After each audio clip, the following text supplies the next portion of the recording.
Every woman in Seoul wanted to be seen by Han Tae-Jun.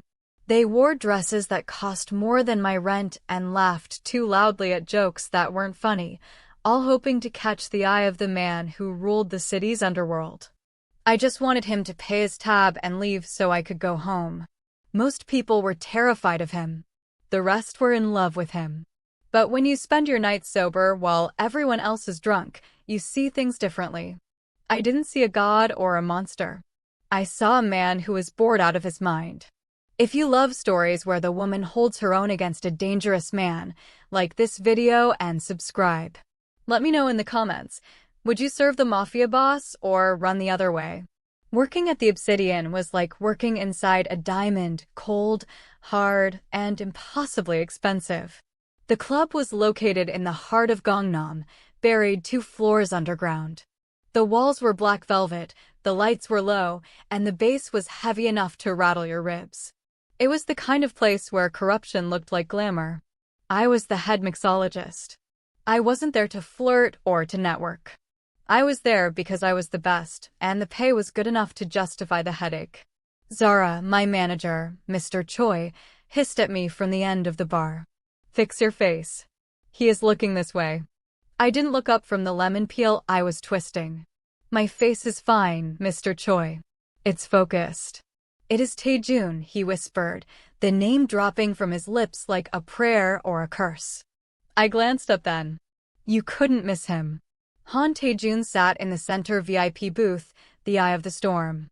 He was stillness in a room full of chaos. He wore a black suit that was tailored to within an inch of its life, but it didn't hide who he was. If you looked closely, you could see the ink creeping up his neck, dark lines disappearing above his collar. His security team stood around him, a wall of muscle and bad attitudes. Women hovered nearby, circling him like planets orbiting a sun they were too afraid to touch. They shimmered in sequins and silk, desperate for a crumb of his attention. Tae-Jun ignored them all. He looked like he was calculating the structural integrity of the ceiling rather than enjoying a Friday night. I went back to my drink. I was making a smoked old-fashioned for a tech CEO at the end of the bar. I lit the wood chips, captured the smoke in the glass, and poured the bourbon. Precision. That was my currency. In a city that often treated me like an outsider, a black woman in a sea of homogeneous faces, my skill was the one thing nobody could argue with. I felt the shift in the room before I saw it. The air pressure changed. The chatter died down. I turned around to grab a bottle of bitters and nearly dropped it. Han Tae-Jun was sitting at my bar. He wasn't in his VIP booth. He was here, on a stool, right in front of my station. His entourage had cleared the seats on either side of him, creating a vacuum of silence in the middle of the club. He was more intimidating up close. His eyes were dark, like black amber, and entirely unreadable. He didn't look at the bottles. He looked at me. "Whiskey," he said. His voice was soft. It was the kind of quiet that makes everyone else stop talking to listen. Neat. I didn't smile. I didn't bat my eyelashes. I just wiped my hands on a clean towel. "Any preference?" He leaned back slightly, resting his elbows on the black marble counter. Surprise me. It was a test. It was always a test with men like him. If I poured him something standard, I would be bored. If I poured him the most expensive thing on the shelf, I was a gold digger. I turned my back on him. I didn't rush. My hands were steady. I scanned the top shelf, ignoring the heavy gaze burning into my shoulder blades. I reached past the Macallan, past the familiar brands, and grabbed a bottle that was tucked away in the corner. I set a heavy crystal glass in front of him. I poured 2 ounces. No ice. No garnish. Just the liquid. He looked at the bottle, then up at me. Hakushu 18. He read the label. Japanese. Not Korean. The club went silent. Mr. Choi looked like he was about to have a stroke. In this patriotic, pride-driven society, serving a Korean Mafia Boss Japanese whiskey could be seen as an insult. I held Tae-Jun's gaze. I didn't flinch. "You strike me as a man who appreciates precision over patriotism," I said calmly. Tae-Jun didn't blink. For a second, I thought he might have me dragged out into the alley. Then he picked up the glass. He took a slow sip, letting the smoky, herbal flavor hit his tongue. He set the glass down. It's excellent. I know, I said. Then I walked away to serve a customer who was waving a credit card at the other end of the bar. I could feel his eyes on me for the rest of the night. Not the hungry, predatory look I usually got from drunk businessmen. This was different. It felt like I was a puzzle he was trying to solve. The next night, he came back. Again, he sat at the bar.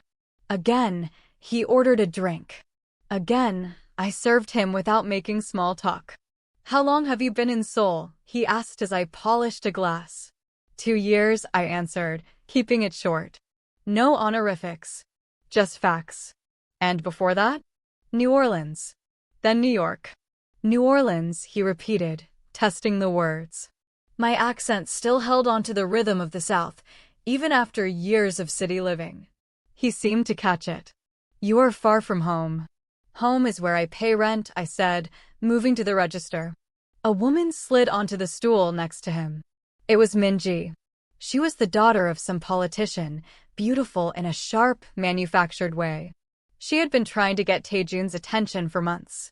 Appa, she cooed, placing a hand near his arm but not touching him. Why are you sitting down here? The VIP section is lonely without you. Tae-Jun didn't look at her. He was watching me mix a cocktail, a complex thing involving egg whites and basil. I prefer the view here. Minji's smile faltered. She shot a look at me that could have peeled paint. Here. She laughed, a brittle sound. Watching the help? I didn't react. I shook the shaker, the ice rattling rhythmically. She's not just helping, Tae-Jun said, his voice dropping an octave. She's an artist. Minji's face turned red. She leaned over the bar toward me, her voice dripping with poison. Make me a cosmopolitan. And don't take it all night. I poured Tae-Jun's drink first, setting it down gently. Then I looked at Minji. I'll be with you in a moment. I said now, she snapped. Do you know who my father is? I stopped. The club noise seemed to fade into the background. I placed my hands flat on the bar and leaned in, just a little. I don't care who your father is, I said, my voice even. And if you snap your fingers at me again, you'll be drinking tap water for the rest of the night. Minji gasped. She looked at Tae-Jun, expecting him to defend her, to put the foreigner in her place. Tae-Jun let out a sound. It was low and dry. He was chuckling. She has rules, Tae-Jun said to Minji, a faint smirk playing on his lips. I suggest you follow them. Minji stormed off, humiliated. I went back to cleaning the counter. You didn't need to do that, I said without looking at him. I handle worse than her every Tuesday. I know, Tae-Jun said. He swirled the amber liquid in his glass. That is what fascinates me. I paused. What is? You aren't afraid of me, he said. It wasn't a question. Everyone in this city is either afraid of me, or they want something from me. You are the only one who just wants to do her job. I respect you, Mr. Han, I said, finally meeting his eyes. But I don't worship you. There's a difference. He stared at me, and for the first time, I saw the mask slip. The boredom was gone. In its place was something sharp and intense. Curiosity. Zara, he said, using my name for the first time. It sounded different coming from him. Heavy. Deliberate. What time does your shift end? 4 a.m. I will wait. My heart hammered against my ribs, but I kept my face smooth. I leave out the back. Alone. I know, he said softly. I just want to walk you to the door. He stayed. For 4 hours, the king of the Seoul underworld sat on a bar stool, drinking water and watching me work. He watched me bounce rowdy customers, manage the inventory, and create drinks that looked like liquid art. When the lights finally came up and the music died, the club looked different. Exposed. The velvet looked dusty, and the floor was sticky. The magic was gone. But Han Tae-Jun was still there. He stood up as I took off my apron. He looked impeccable, not a wrinkle on his suit. You're stubborn, he noted. I'm independent, I corrected. In my world, they're the same thing. He gestured toward the exit. After you. We walked out into the cool morning air. The alley behind the club was gray and narrow. His car, a black sedan that probably cost more than my parents' house, was idling at the curb. His driver stood by the door. Tae-Jun stopped. He didn't try to get me in the car. He didn't try to touch me. He just stood there, his hands in his pockets, looking at me with that intense, unsettling focus. You have Thursdays off, he said. I frowned. How do you know that? I own this building, he shrugged. I see the schedules. Creepy, I muttered. He smiled. A real smile this time, one that reached his eyes. It made him look younger, less dangerous. Perhaps. What do you do on Thursdays? I have a second job, I said. At a small bar in Itaewon. A dive bar. Why? He asked. You make good money here. Because at the dive bar, people drink because they're happy or sad, I said, the truth slipping out before I could stop it. Here? They drink because they're performing. It's all a show. I like things that are real. Tae-Jun went quiet. He looked at the graffiti on the wall, then back at me. Real, he repeated. I have not seen real in a very long time. He stepped closer. He smelled like expensive whiskey and rain. I will see you Thursday, Zara. It's a dive bar, Tae-Jun. They don't have VIP booths. Good, he said. I am tired of booths. He got into his car and drove away, leaving me standing in the alley as the sun began to rise over Seoul. I wrapped my coat tighter around myself. I had survived in the city by being invisible, by being the background noise. But as I watched his taillights disappear, I knew that was over. Han Tae-Jun had seen me, and I had a terrible feeling he wasn't going to look away. The dive bar in Itaewon was called the Basement, mostly because the owner, Mr. Park, didn't believe in creative branding. It smelled like stale beer, fried chicken, and dust. The tables were scarred wood, sticky with decades of spilled soju, and the lighting was fluorescent and unforgiving. I loved it. Here, I wasn't the mixologist or the exotic import at the fancy Gangnam Club. I was just Zara. I wore my braids in a messy bun, a t-shirt, and jeans. I poured cheap draft beer and listened to Mr. Park complain about the price of radishes. It was Thursday, 10 p.m. The door opened, and the atmosphere in the room instantly died. You know that feeling when a predator walks into a clearing? The birds stop singing. The wind holds its breath. That's what happened at the basement. Han Tae-Jun walked in. He looked ridiculously out of place. He was wearing a charcoal wool coat over a turtleneck that probably cost more than Mr. Park's entire inventory. He had to duck slightly to get through the low door frame. His eyes swept the room once, assessing threats, exits, and angles before landing on me. My stomach did a traitorous little flip, but I shoved it down. I grabbed a rag and wiped the bar. You actually came, I said as he took a seat on a rickety stool. It groaned under his weight. I said I would. He placed his hands on the bar. No rings. Just clean, manicured hands with scarred knuckles. This isn't your scene, Tae-Jun. There is no VIP list. The whiskey is watered down, and the bathroom lock is broken. Perfect, he said. He looked around with genuine interest. It is honest. The few regulars in the bar were staring at him, terrified. They knew who he was. Everyone in Seoul knew the rumors about the Han Syndicate. But Tae-Jun ignored them. He was focused entirely on me. What are you drinking? I asked. And don't ask for Hakushu 18. We have Cass, Height, or Soju. Cass, he said. In a bottle. I popped the cap off a cold beer and slid it toward him. He took a long pull, his throat moving as he swallowed. He looked human.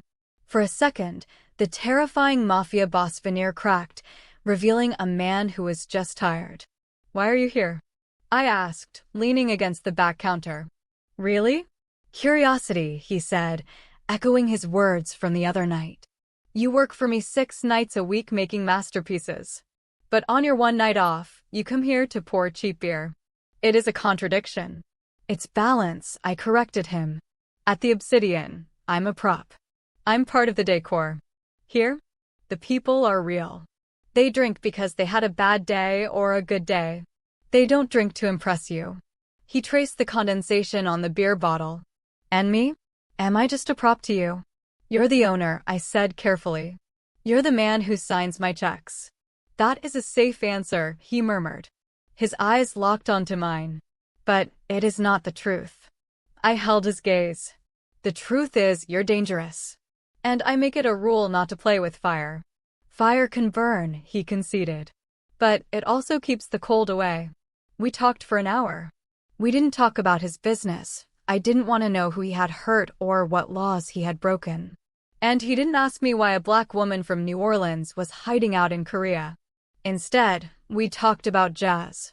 We talked about the difference between solitude and loneliness. I realized something dangerous. He was funny. In a dry, dark way.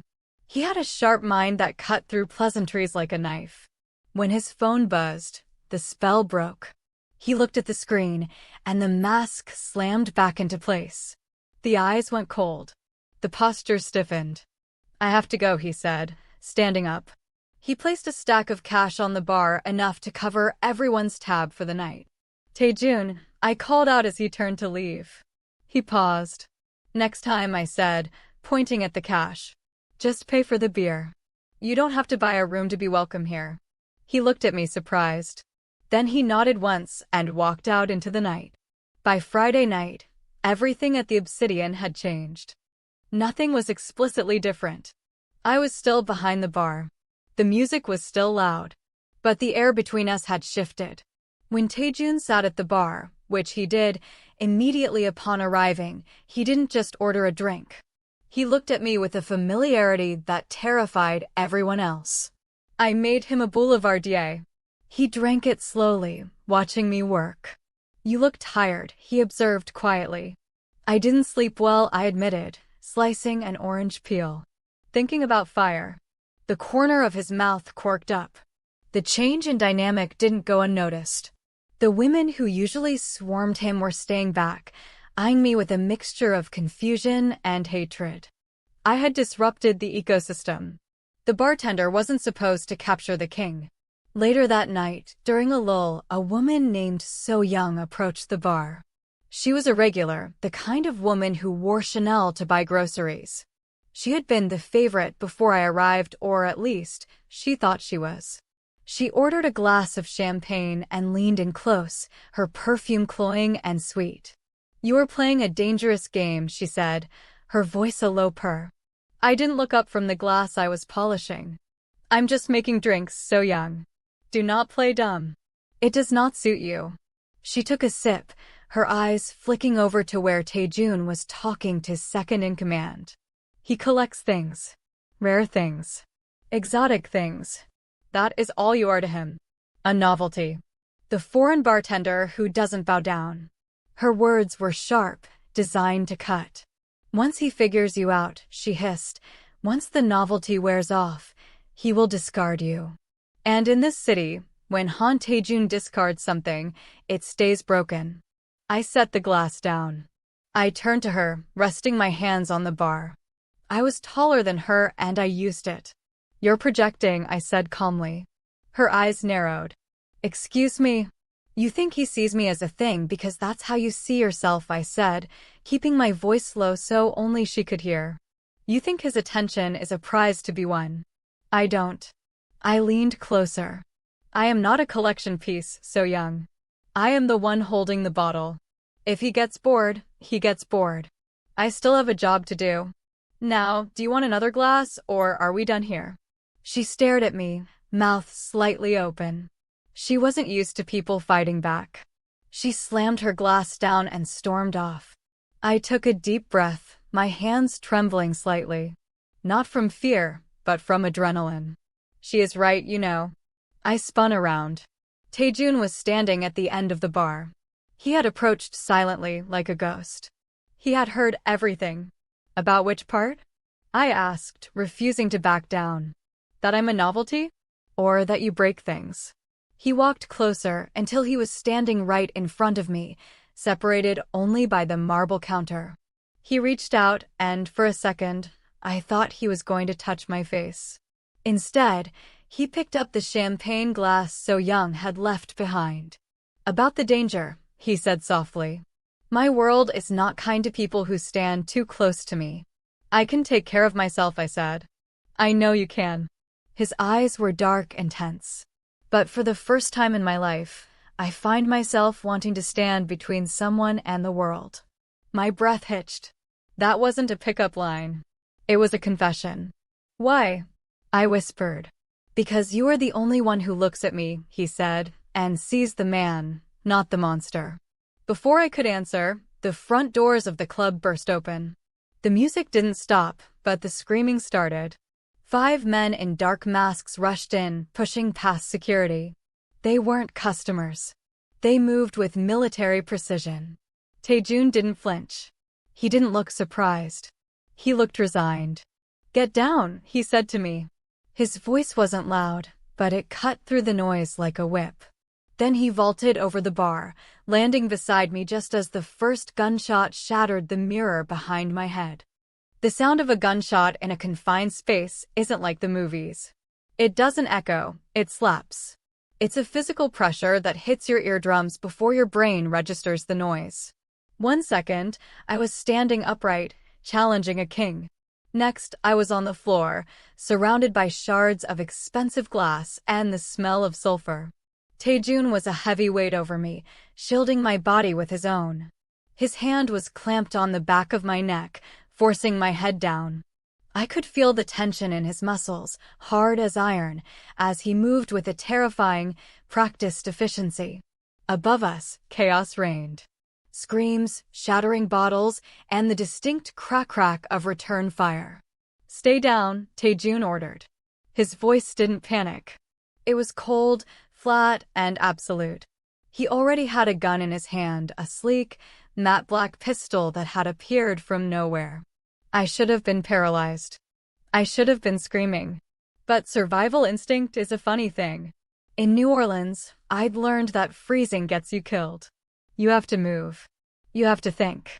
I turned my head, cheek pressed against the sticky, liquor-soaked floor mats. Through the gap between the bar and the service station, I saw him. Minho. The young barback. He was barely 20, a college student who sent money home to his parents in Busan. He was sprawled in the open, clutching his shoulder, blood seeping dark and fast through his white shirt. "He's hit," I said. The words tasted like copper.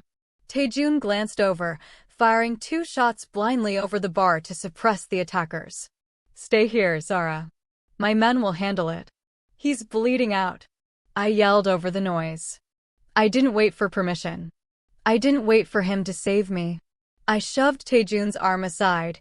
He looked shocked for a split second and scrambled across the broken glass toward Minho. "Zara!"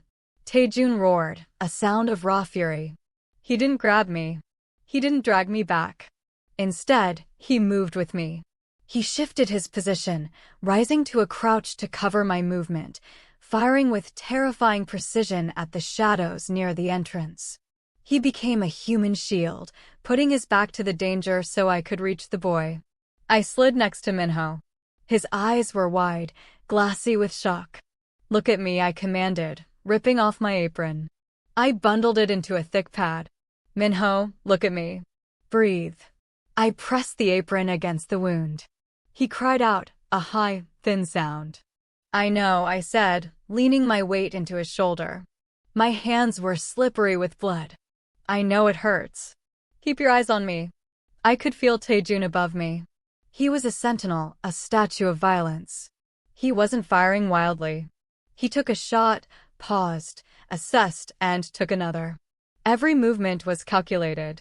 He was protecting me, but he wasn't interfering. He trusted me to do my job, just as I trusted him to do his. The gunfire stopped as abruptly as it had started. Silence rushed back into the room, heavy and ringing. Then came the moans of the injured and the shouting of security teams securing the perimeter. "Clear," someone yelled in Korean. Tae-Jun didn't lower his weapon immediately. He scanned the room, his chest heaving slightly against his tailored suit. Only when his head of security nodded to him did he engage the safety and holster the gun. He turned to me. I was still on the floor, kneeling in blood and broken glass, holding pressure on Minho's wound. My hands were stained red. My shirt was ruined. Tae-Jun dropped to his knees beside me. He didn't look at the dead men by the door. He didn't look at his security team. He reached out and touched my face, his thumb tracing my cheekbone. "Are you hit?" he asked. His voice was rough, stripped of its usual smooth polish. "No," I said, my voice shaking slightly now that the adrenaline was fading. "I'm fine. Minho needs a medic. They are coming." He looked at my hands, covered in the blood of his employee because of a war he started. His expression hardened. The warmth vanished, replaced by a wall of ice. He stood up and pulled me to my feet. "Go to my office," he commanded. "Now." "I'm not leaving him until..." "The paramedics are at the door. Zara," he cut me off. "Go. I have work to do here that you should not see." I looked at the door. Police sirens were wailing in the distance. The bodies of the attackers were handled. He was right. I didn't want to see the cleanup. I walked up the stairs to the VIP office, my legs feeling like lead. The office was soundproof.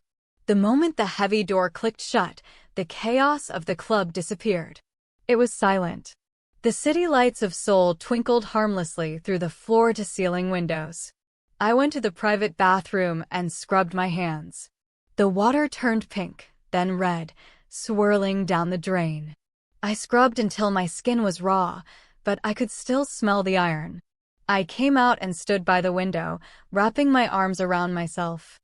I don't know how long I stood there. 10 minutes? An hour? The door opened. Tae-Jun walked in. He had shed his jacket. His white shirt was rolled up to the elbows, and for the first time, I saw the full extent of the tattoos on his forearms, snakes and flowers, beauty and death intertwined. There was a smear of blood on his collar that wasn't his. He stopped when he saw me. He looked exhausted. "Minho?" I asked. "Stabilized," he said. "He is on his way to the hospital. I will cover his medical bills and his family's expenses." "That's generous," I said, my voice hollow. "Considering he took a bullet for your payroll." Tae-Jun flinched. It was microscopic, but I saw it. He walked over to his desk and poured 2 glasses of whiskey. He didn't ask if I wanted one. He just held it out. I took it. My hand trembled, the ice clinking against the crystal. "Who are they?" I asked. "Rivals," he said simply. "They wanted to make a statement." "And did they?" "They made a mistake," he said darkly. "They are dead. The threat is gone." "Is it?" I turned to face him. "Is the threat ever gone, Tae-Jun? Or is it just a waiting game until the next group of men with guns kicks down the door?" He didn't answer. He took a long drink, watching me over the rim of his glass. "You handled yourself well," he said. "Most people would have frozen." "I grew up in a neighborhood where fireworks and gunshots sounded the same," I said. "But I left that life. I came to Korea to mix drinks, not to patch bullet holes." "I know." He set the glass down. He moved closer, entering my personal space. The energy coming off him was intense, a mix of violence and desperate restraint. "I am sorry you were caught in this." "Are you?" I looked up at him. "Because you knew. You knew sitting at my bar put a target on my back. You knew inviting me into your world meant exposing me to this." "I thought I could keep them separate," he admitted. I was arrogant. "Yes," I said. "You were."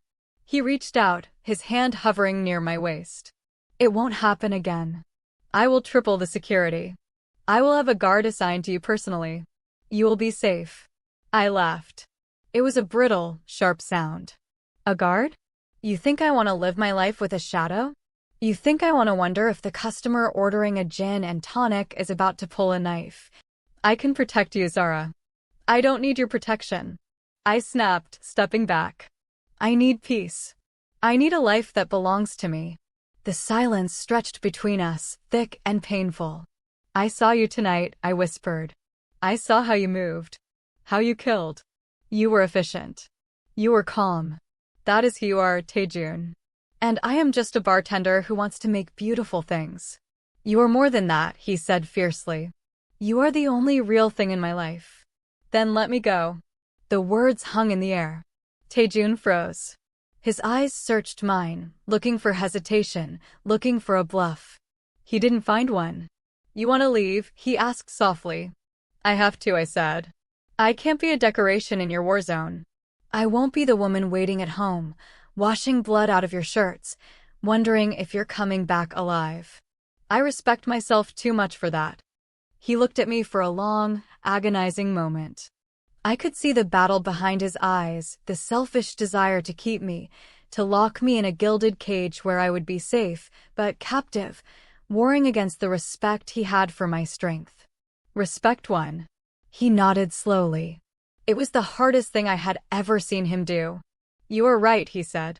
His voice was devoid of emotion, locked down tight. You do not belong in the dark.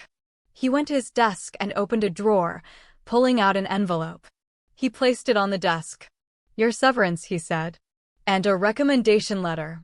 You can work anywhere in the city. I don't want your money, I said. Take it, he commanded.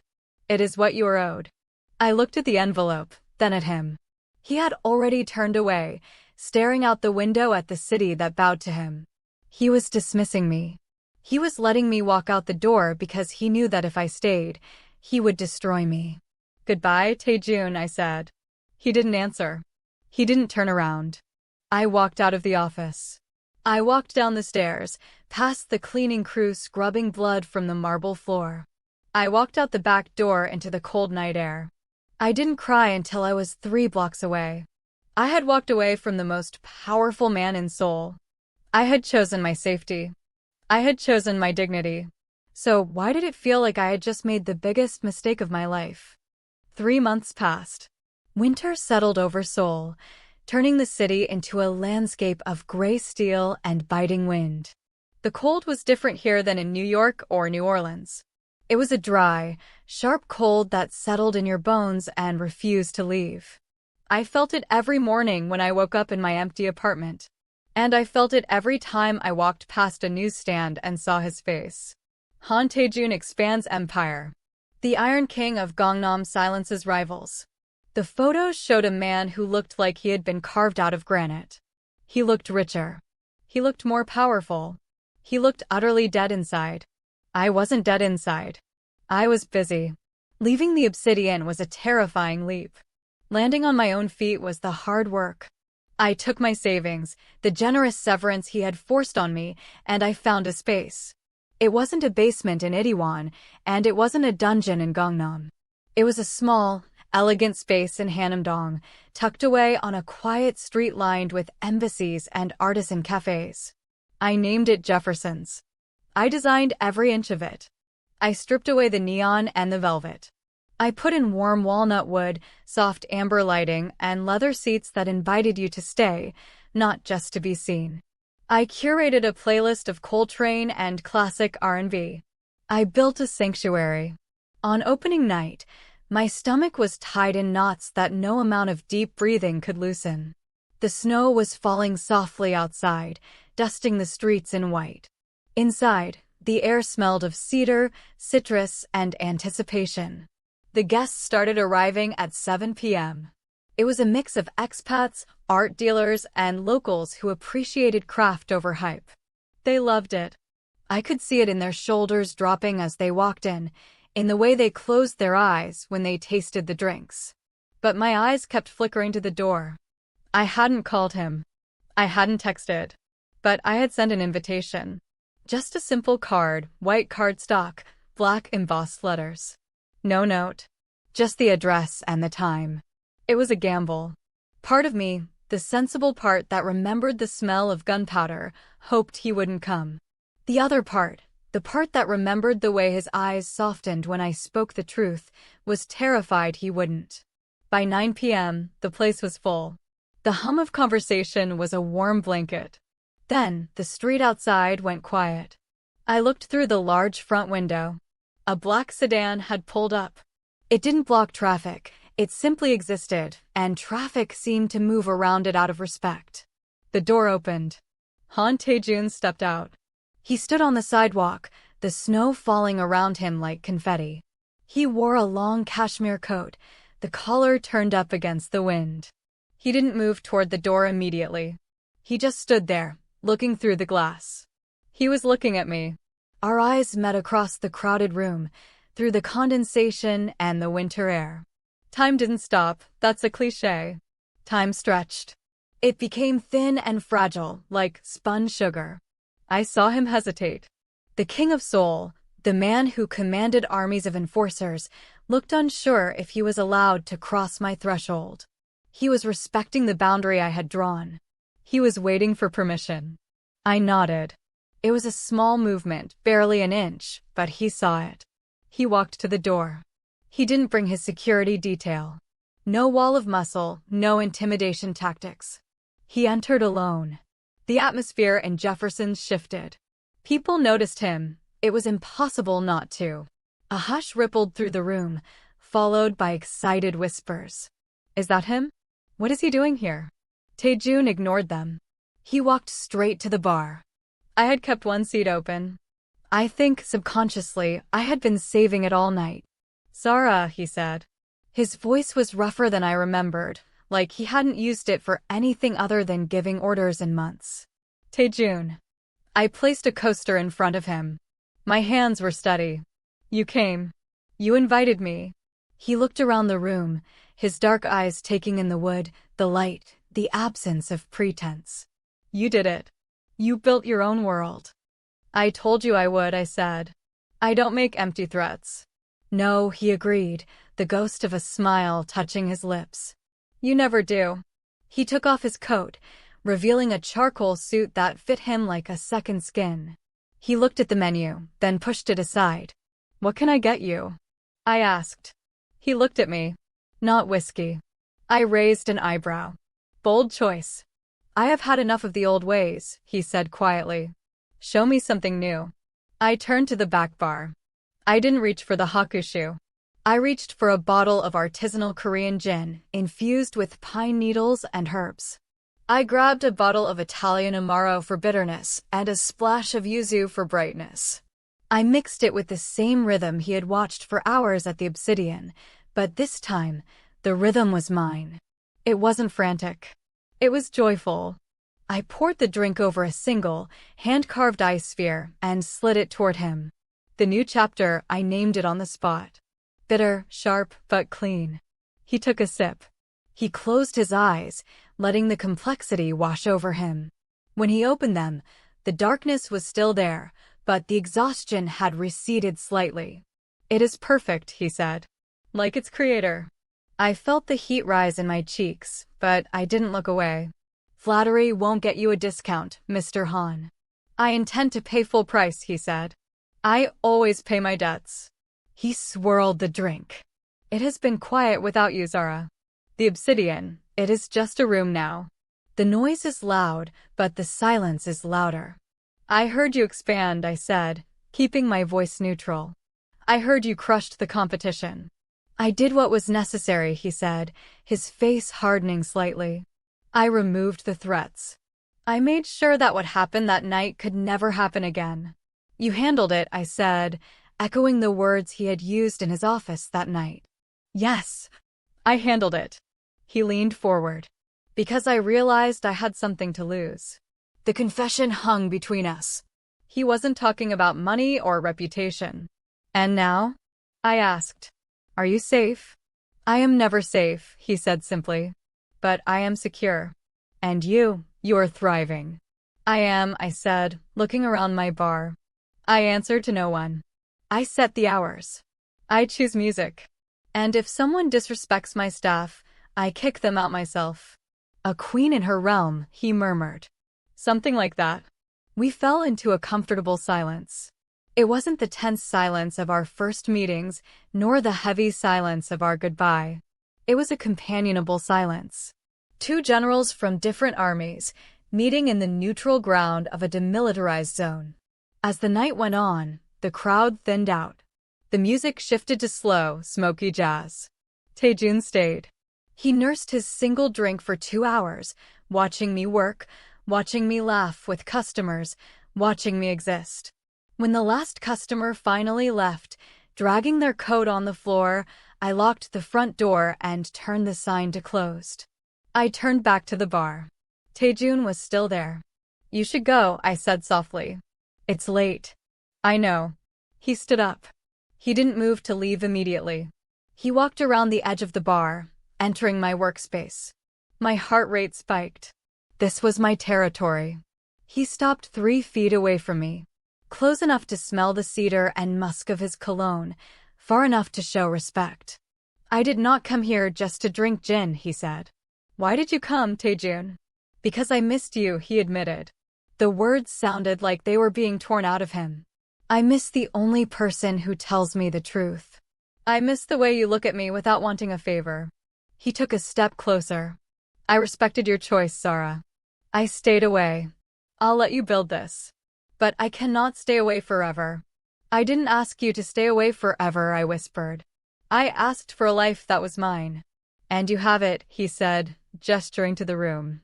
"This is yours. You are not a decoration here. You are the foundation." He reached out, his hand hovering near my face again, just like that night at the Obsidian. This time, I didn't flinch. I didn't pull away. "So where does that leave us?" I asked. "The Mafia Boss and the Bartender?" "It's a tragedy waiting to happen." "Perhaps," he said, his thumb grazing my jawline. His skin was rough, warm, and electric. "Or perhaps it is the only story worth telling." "I don't want a tragedy, Tae-Jun." "Neither do I." His eyes dropped to my lips, then back to my eyes. "I want an intersection. 2 worlds. Separate but touching." "An intersection," I repeated.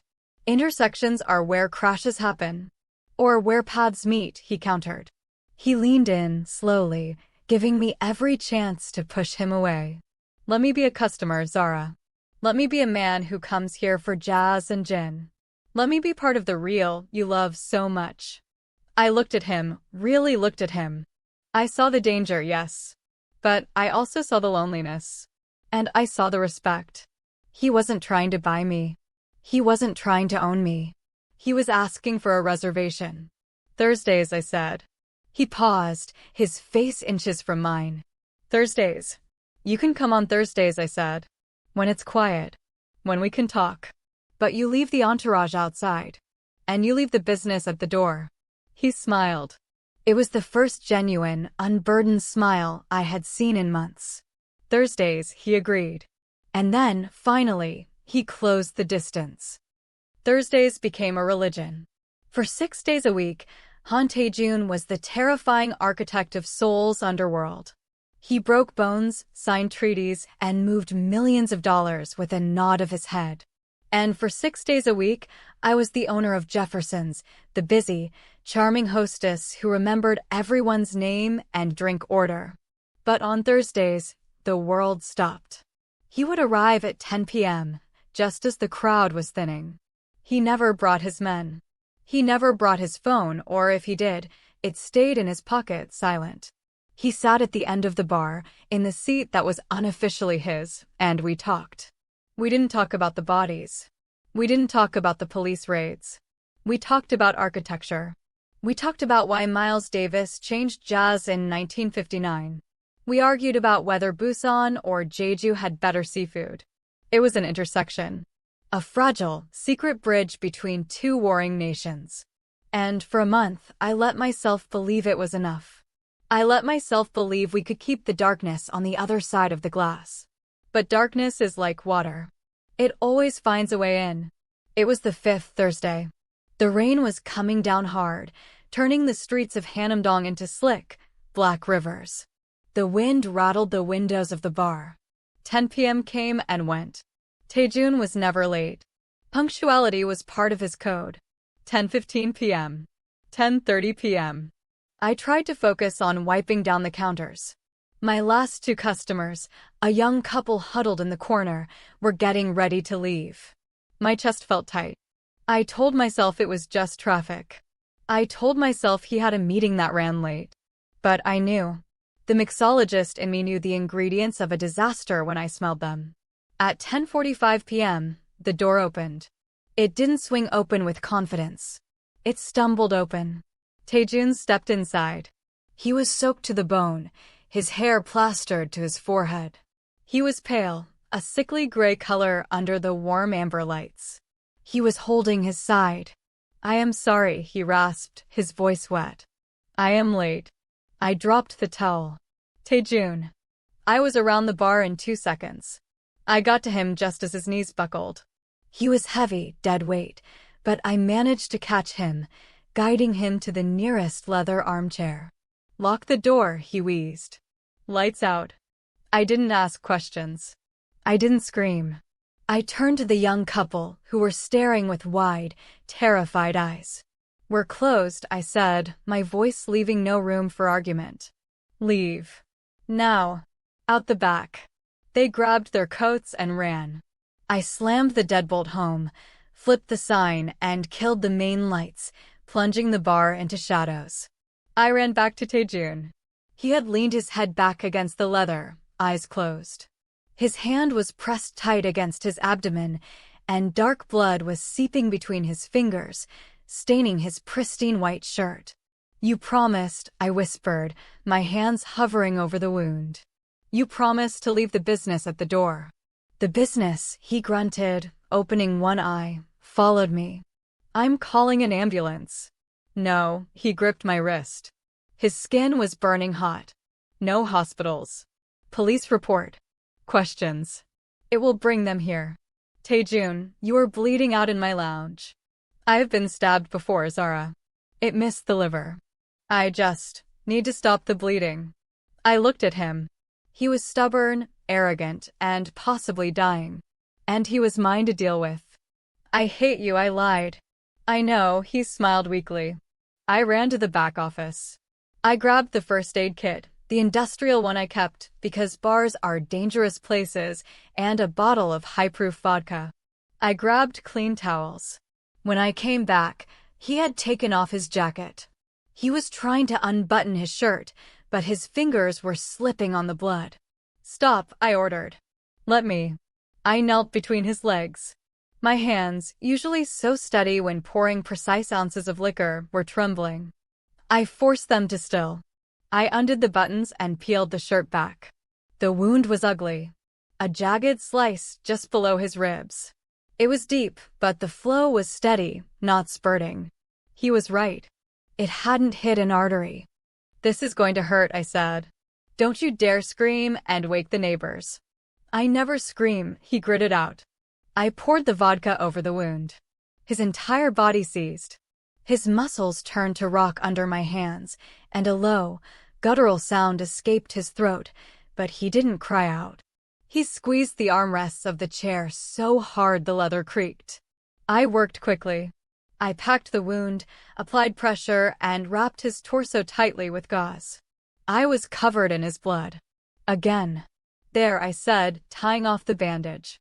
I sat back on my heels, wiping sweat from my forehead. "You need stitches, but that will hold for tonight." He exhaled a long, shaky breath.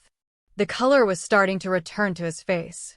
He looked down at his ruined shirt, then at me. "You have blood on your dress," he said quietly. "It seems to be a trend with us." I stood up to go get him water, but he caught my hand. He didn't let go this time. He pulled me closer until I was standing right in front of him. "You should have thrown me out," he said. "You should have called the police." "I don't kick injured men out into the rain, Tae-Jun. Not even you." "They were waiting for me," he said, his voice darkening. "A faction from the north. They thought if they caught me alone on a Thursday." "They knew your schedule," I realized. A chill went down my spine. "They knew you came here." "Yes." He looked at the window, where the rain was lashing against the glass. I was arrogant. I thought I could have this. I thought I could have one night where I was just a man. "You can," I said fiercely. "No, Zara." He looked at me with devastating clarity. "I cannot. Tonight proves it. My world is a disease. It infects everything it touches. Look at you. You're shaking." "I'm shaking because I'm angry," I snapped. "Not because I'm scared." "You should be scared." He tried to stand up, wincing as the movement pulled at his side. "I have to go." I have to call my team. I have to finish this. You're not going anywhere. I pushed him back down. You can barely walk. If you go out there, you die. And then I have a dead mafia boss on my conscience. No thank you. Zara. Shut up, Tae-Jun. For once, you are not the boss. I am. This is my bar. My rules. I walked to the window and peered through the blinds. The street was empty. The rain provided cover. But I knew they were out there. The sharks circling. I felt a cold resolve settle over me. I wasn't helpless. I wasn't a damsel. I was a woman who had built a life from scratch in a foreign country. I wasn't going to let a bunch of thugs take it away. I wanted the drawer under the register. I pulled out the taser I kept for emergencies. It was heavy, black, and charged. I walked back to Tae-Jun. He was watching me with wide eyes. What is that? Insurance, I said. You said your team is coming? I pressed the panic button on my watch when I entered. They will be here in 5 minutes. Good. I sat on the coffee table in front of him, the taser resting on my knee. Then we wait. We sat in the dark, the only light coming from the street lamps filtering through the blinds. The sound of the rain was deafening. Why? He asked softly into the dark. Why do you stay? Why do you help me? I looked at him. He was stripped of his armor. No suit, no guards, just a man in pain. Because, I said, my voice steady. You saw me, Tae-Jun. When everyone else saw a bartender, or a foreigner, or a curiosity, you saw me. And I see you. And what do you see? He whispered. I see a man who is tired of being a god, I said. I see a man who wants to be human. He leaned forward, ignoring the pain in his side, and rested his forehead against mine. His skin was cooling down. You are the only thing I cannot control, he murmured. And the only thing I cannot lose. Outside, tires screeched. Doors slammed. Voices shouted in Korean. Tae-Jun's head snapped up. They're here. Yours or theirs. I gripped the taser. He listened for a heartbeat. Mine. He stood up. He put his ruined jacket back on, buttoning it to hide the blood and the bandages. The mask slammed back into place. The vulnerability vanished, replaced by the Iron King. But before he walked to the door, he turned back to me. This is not over, he said. Tonight, the line was crossed. I cannot undo it. I know, I said. I have to end this war, Zara. Tonight. Once and for all. Do what you have to do, I said. Just make sure you survive it. He nodded once.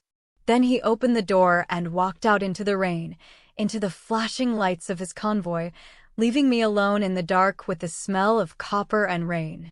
I locked the door behind him. I didn't clean up the blood immediately. I stared at it on the floor. The intersection had crashed. The worlds had collided. And now I had to decide if I was going to rebuild the wall or tear it down completely. The blood came out of the floorboards, but the memory of it didn't. For 3 days, Seoul was in chaos. The news channels called it a gang war, but that implied 2 sides fighting. This wasn't a war. It was a purge. Police sirens wailed through the city like a constant mourning song. Reports of arrests, seizures, and disappearances dominated the headlines. Han Tae-Jun had kept his word. He had ended it. I didn't hear from him. Thursday came and went. The stool at the end of the bar sat empty. My friends told me I looked stressed. My regulars asked if I was okay. I told them it was just the winter flu. But the truth was, I was waiting for the other shoe to drop. I was waiting for the police to knock on my door, or for a rival gang to finish what they started. But nothing happened. The Jeffersons remained a sanctuary. It was as if an invisible force field had been erected around my bar, repelling the chaos that was consuming the rest of the city. 2 weeks passed. It was a Tuesday, a slow night. The snow had turned to slush on the streets. I was restocking the garnished tray, slicing limes with mechanical precision, when the door opened. The bell chimed, a cheerful sound that felt at odds with the heaviness in my chest. I looked up. Tae-Jun stood there. He looked healed. The gray pallor was gone, replaced by the healthy, golden undertone of his skin. He stood tall, his posture unyielding. But there was something different about him. The tension that usually vibrated off him, the constant scanning for threats, was quieter. He wasn't wearing a suit. He was wearing a black turtleneck and a long wool coat, looking more like an architect than a mob boss. He walked to the bar. He didn't sit. He stood, resting his hands on the wood, looking at me with an intensity that made my breath hitch. "You're alive," I said, breaking the silence. "I am," he said. "And so are you. Did you finish it?" "It is done," he said. The finality in his tone sent a shiver down my spine. The faction that attacked me is gone. The territories have been stabilized. There is peace. Peace, I repeated, skeptical. Peace built on what? On fear, he admitted without hesitation. And respect. It is the only currency my world accepts. He reached into his coat pocket. My heart skipped a beat, but he didn't pull out a weapon. He pulled out a thick envelope. He placed it on the bar and slid it toward me. "What is this?" I asked, staring at it. "A plane ticket," he said. "First class. To New Orleans. And a deed to a property there. A historic building in the French Quarter. Perfect for a jazz lounge." I looked from the envelope to him. "You're sending me away." "I am giving you an exit," he corrected. "The war is over, Zara. But the danger never truly leaves. I am a man with enemies. That will never change. If you stay here, if you stay close to me, you will always be looking over your shoulder." He paused, his voice dropping to a whisper. "I nearly got you killed. I brought blood into your sanctuary. I cannot forgive myself for that. So, I am giving you what you said you wanted. A life that is yours. Safe. Far away from me." I looked at the envelope. It represented everything a rational person would want. Safety. Home. A fresh start away from the complications of a foreign country and a dangerous man. I put my hand on the envelope. Tae-Jun watched my fingers, his expression stoic, preparing himself for the loss. I picked it up. And then I ripped it in half. The sound of the tearing paper was loud in the quiet bar. Tae-Jun's eyes widened. "Zara, I don't want a building in the French Quarter," I said, tossing the torn pieces into the trash bin behind me. "I built this place. I built it with my own money, my own sweat, and my own vision. I am not running away just because things got real." "It is not about running," he argued, his composure cracking. "It is about survival. I am trying to protect you. I don't need you to save me, Tae-Jun." I walked around the bar, closing the distance between us. "I told you from the beginning. I don't worship you, and I don't fear you. And I certainly don't need you to decide where I live." I stood in front of him, looking up into those dark, dangerous eyes. "You said you wanted an intersection," I said. "You said you wanted a place where our worlds could meet." "I did," he breathed. "But look at the cost." "The cost is high," I agreed. "But the value is higher." I reached out and took his hand. His knuckles were scarred, his skin rough. It was a hand that had done terrible things. But as his fingers curled around mine, holding on as if I were a lifeline, I felt the man beneath the monster. "I am not a naive girl, Tae-Jun. I know who you are. I know what you do. I know that loving you means sleeping with a loaded gun on the nightstand." The word hung in the air. Loving. I hadn't meant to say it, but once it was out, I couldn't take it back. And I didn't want to. Tae-Jun went still. "Say that again." "I choose this," I said, firm and clear. "I chose Seoul. I choose my bar. And I choose Thursdays. I choose the risk." He stared at me, searching for any sign of doubt. He wouldn't find it. I was a black woman who had carved out a kingdom in a place that wasn't built for me. I wasn't afraid of the dark. I knew how to navigate it. "You are," he whispered, shaking his head in disbelief, "the most stubborn woman I have ever met. And you," I smiled, "are the most dramatic man." He laughed. It was a low rumble of a sound that seemed to release the last of the tension in the room.